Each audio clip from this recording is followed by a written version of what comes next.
नमस्कार दोस्तों, welcome to YouTube channel success Mantra academy. चलिए एक मैटर 80 का लिख लेते हैं। और अगर किसी बच्चों को ऐसा लगता है कि कोई आउटलाइन नहीं बन पा रही है तो वो कमेंट करके बताएं किसी आउटलाइन की वजह से।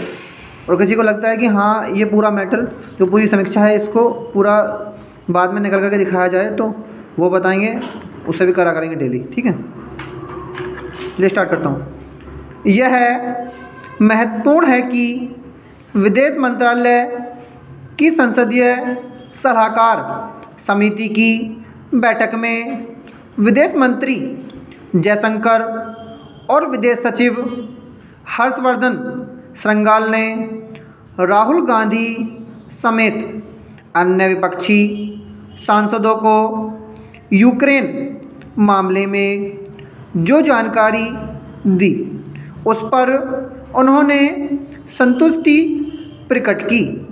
इन विपक्षी सांसदों ने यूक्रेन में फंसे भारतीयों को निकालने के सरकार के प्रयासों पर एकजुटता भी दिखाई। इससे भी महत्वपूर्ण यह है कि इस बैठक में गए विपक्षी सांसदों ने संयुक्त राष्ट्र सुरक्षा परिषद में रूस के खिलाफ आए निंदा प्रस्ताव पर मतदान से अनुपस्थिति रहने के सरकार के फैसले का आमतौर पर समर्थन किया। विदेश नीति के मामले में ऐसा ही होना चाहिए, क्योंकि विदेश नीति किसी दल की नहीं बल्कि देश की होती है। इसी कारण विदेश नीति के मामले में पक्ष विपक्ष में सहमति की एक समृद्ध परंपरा रही है। इस परंपरा का निर्वहन होता रहे, इसके लिए सत्ता पक्ष और विपक्ष दोनों को ही प्रयास करने चाहिए। इसे रेखांकित करना इसलिए आवश्यक है क्योंकि अतीत में कुछ मामलों में इस परंपरा का उल्लंघन होता हुआ दिखा। क्या इसकी अनदेखी की जा सकती है कि लद्दाख में चीनी सेना के साथ झड़प के बाद कांग्रेस और कुछ अन्य विपक्षी दल किस तरह सरकार पर हमलावर हो गए थे, इसे भी विस्मृत नहीं किया जा सकता कि डोकलाम विवाद के समय राहुल गांधी किस तरह भारतीय विदेश मंत्रालय को सूचित किए बगैर चीनी राजदूत से मिलने चले गए थे। इसी तरह जम्मू कश्मीर से अनुच्छेद 370 हटाने के साहसिक फैसले के बाद कुछ विपक्षी नेताओं की ओर से ऐसे बयान दिए गए थे जिनका इस्तेमाल पाकिस्तान ने अपने पक्ष में किया था।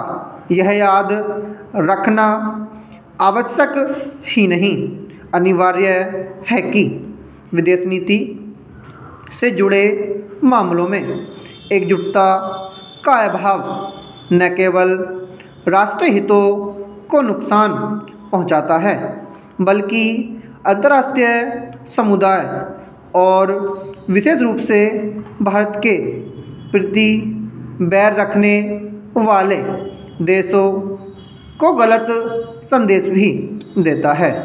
इन दिनों इसे लेकर तमाम सवाल उठ रहे हैं कि भारत ने पहले संयुक्त राष्ट्र सुरक्षा परिषद और फिर संयुक्त राष्ट्र महासभा में रूस के खिलाफ आए निंदा प्रस्तावों पर मतदान के समय तटस्थ रहना क्यों पसंद किया।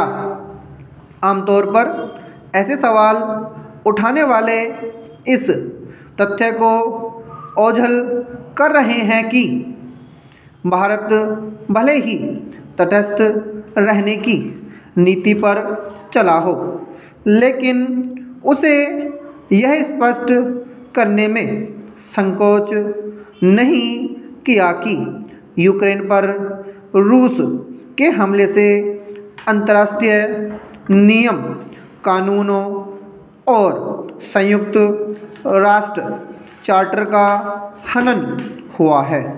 उसने यूक्रेन के हालात पर अफसोस भी प्रकट किया और उसे मानवीय सहायता देने का भी फैसला किया। स्पष्ट है कि तटस्थता की भारत की नीति को बारीकी से समझने की ज़रूरत है।